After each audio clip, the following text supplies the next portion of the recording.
Assalamu alaikum jama'ar manzan Allah maza da mata, masoyana yara da manya, ine ma kowa fatan alkhairi. Allah ya bar mu da manzan Allah. Yau Laraba gaskiya ban yi ne yin postun ba, amma idan Allah ya riga ya rubuta abu to sai ya wanzu, dan Allah baya sabon aiki. Ine ma kowa fatan alkhairi. Sirrin da zan bada yau kamar a ce maka ne ka tsinci gol. Albarkan manzan Allah sai ka dauka cewa a rayuwarka tunda kake baka taba samun irin wannan ba idan ka gwada. Duk da sirrika kala-kala ne, kowa da kalan nasa.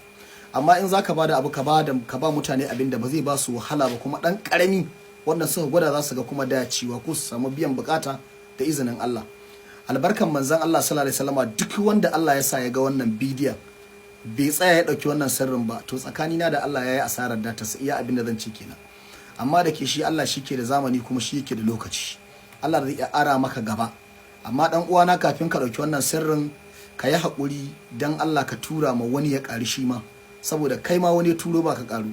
In ka tura ma wani ya ƙari kai ma za ka samu lada kamar wanda ya ɗauka ya bada ne kyauta. Ine ma kowa fatan alkhairi. Allah ka daɗe mu san manzon Allah. Wannan sirri ne wanda idan kana so a cikin al'umma kowa ya ganka da kima, kana so kowa ya ganka da daraja, kowa ya ganka da mutunci, kuma kowa ya je yana ƙaunarka duk inda ka shiga a faɗin duniya, alfarman manzon Allah sai ka samu wannan. Inda ba a yi ma kowa alfarma kai za a maka alfarma a wannan wurin.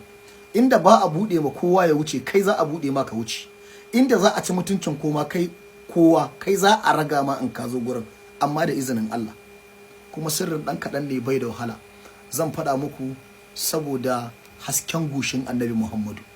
Ku je ku gwada. In Allah ya yarda, duk wanda ya gwada sai ya yi addu'a. Zaka iya haɗa ma 'ya'yanka, zaka iya haɗa ma iyalanka, zaka iya haɗa ma kanka, zaka iya haɗa ma manajojinka, zaka iya haɗa ma daraktocinka, zaka iya haɗa ma yaranka, zaka iya haɗa ma koma wane ne ka ga dama, hada mahaifa. Wannan mujarraban ne da izinin Allahu. Kuma sirrin dan kaɗan ne. Da farko dan uwana, kowace rana kuma kowane lokaci ka je ka samu fure na bado. Furen bado, in ka ɗebo furen bado na sama, in ka ɗebo sai ka zo ka samu farar biya rana, ka shanya ya bushe, ka daka. Idan ka daka ya zama gari, ka rika zuba a nono kana sha tsawon kwana 7. Amma time din da ake sha kafin a ci komai ake sha da safe, ai bismillah a sha. Kaga bai da wahala. Wallahi wannan in ya kama jininka abin zai rika baka tsoro. Zaka ga wanda ka fi shi, wanda kai ka san cewa ya fi ka, ya fi mahaifinka, ko kuma ya fi ka nesa ba kusa ba, amma yana girmama ka, yana ganin mutuncinka, kowa yana so ya ganka a rayuwa. So wannan mujarraban ne, albarkan manzo Allah sallallahu alaihi wasallam. Sannan zan bayar da abubuwa daban-daban wanda Allah sanar da ni a bangaren masu layya, jilar rago na layya. Akwai abin da ake da ta ma'ana bindin. Zan zo in Allah ya yarda zan bayar, ko da gobe in Allah ya so ko jibi zan bayar, albarkan manzon Allah. Sannan kuma rago na layya, jininsa akwai abin da ake da shi, yana da matukar tasiri kuma yana da matukar amfani, amma ba kowa ya sani ba. Shi ma a bangaren karya sihiri ne ko sammu, amma ba kowa sani ba. Zan bayar amma da izinin Allah. Sannan dan uwana, abincin da ke cikin nan din rago na layya, bar ma in ba ku wannan sirrin, amma mutum ya kiyaye. Rago na layya in an cire akwai wani abu nan wanda za ka gani sai tunguyen shi, akwai abinci a ciki wanda za ka samu, akwai abinci dole a ciki. Idan an yago wannan abin a cire maka shi, ana cire maka shi sai ka zo sai ka nemi ka je gidan turuwa ka nemi tsakuwa kwaya 7, sai ka turo ta a ciki, ta shigo da kyau tsakuwa kwaya 7 cikin wannan abin da wannan abincin. Ka ba baduku kawai ya dinke maka. In ka ba baduku ya dinke maka, ka daura. To albarkan manzon Allah sallallahu alaihi wasallama, wannan abin yana jikinka, idan har aka ce maka yau mutum ya sa ka gaba yana son ganin bayanka, ko kuma ka tabbatar da cewa wani makiyina ne, to zaka zo ka dauki wannan abin zaka sa shi a cikin ruwa.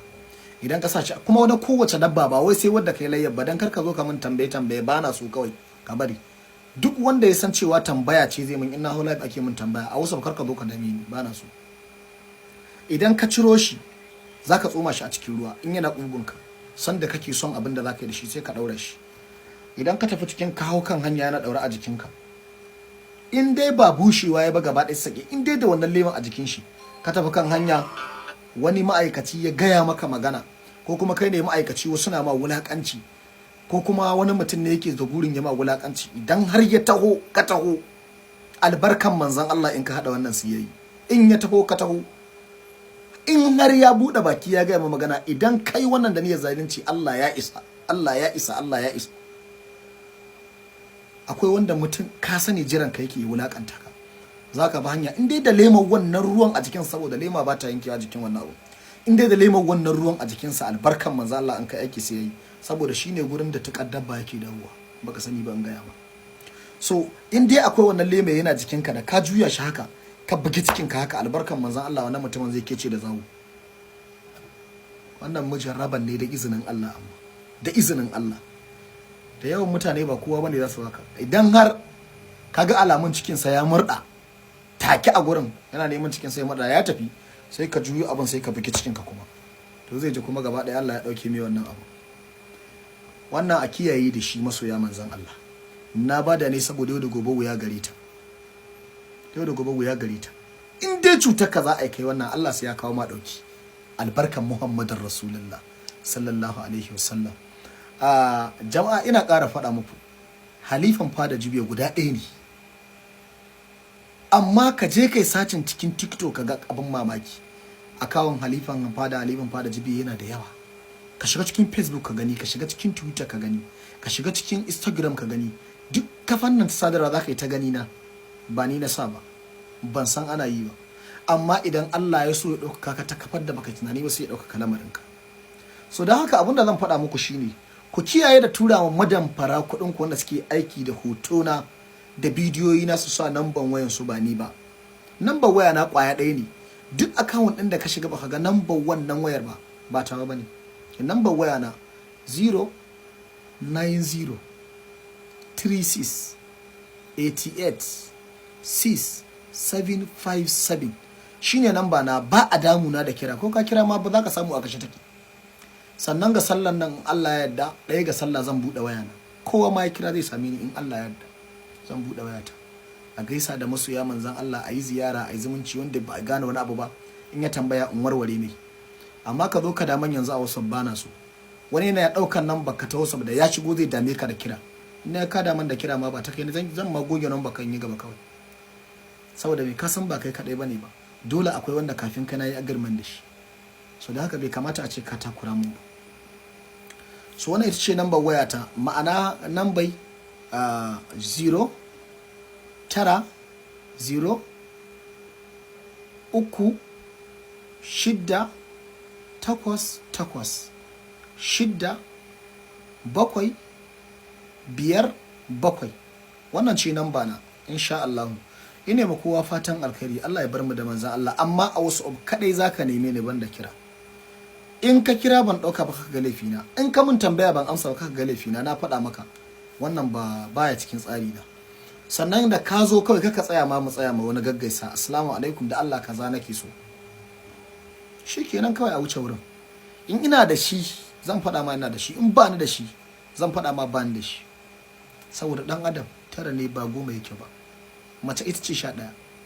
Shi yasa za ka ga mace in ta maka wani abin sai kai ta mamaki, ka bar da ta hankalanka da nata, ba ɗaya kuke ba. Ita 11 ce, shayarwa take yi, jini take yi, haihuwa take yi, kai ma haka ne, 9 ne kai. Ita za ta iya karar da wani, kai kuma fa akwai abubuwan da ba daidai bane ba tsakanin kai da mace, darajar ta daban take, kai ma taka daban take. Akwai gurin da sai dai kai, akwai gurin da dole sai ita. Allah ya bar mu da manzon Allah, Allah ya ƙara mana san Annabi sallallahu alaihi wasallama, Allah ya ƙara mana san manzon Allah, Allah ya ƙara mana san manzon Allah, Allah ya bar mu da Annabi Muhammadu, Allah ya bar mu da Annabi Muhammadu. Wai wani sai ya zo cikin wasan sai ya ce wai ina taimaka magana wa na kaki ansa, wai ko ba musu yin manzon Allah bane ba kai. Wannan magana ba ta yi ba, ba ta yi kama da wanda yake son manzon Allah ba shi kuma ya zo ya yi ta. Babu uzuri, annabin haka yake ba haka manzon Allah yake ba. Duk wanda Allah ya ba mutane da yawa sai ya yi haƙuri. Tana iya wasan da kai mun magana kake ganin kana taimun magana na kyale ka, akwai sama da sako 500 a wayata ko 5,000. To ta ya zaka ce lokaci ɗaya in watsar da kowa kai in zo in saurare ka, kai ana ka adalcin wane ne kai?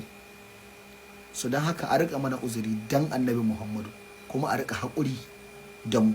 Ni wani lokaci aka caja man kai, wasu in ya caja man kai ko maganar mata na ba na son in ji, saboda mutane sun caja man kai, wannan kaza wannan kaza wannan amme kaza wannan kaza wannan taimaka mana, na zaka sa kanka. to ai sharing da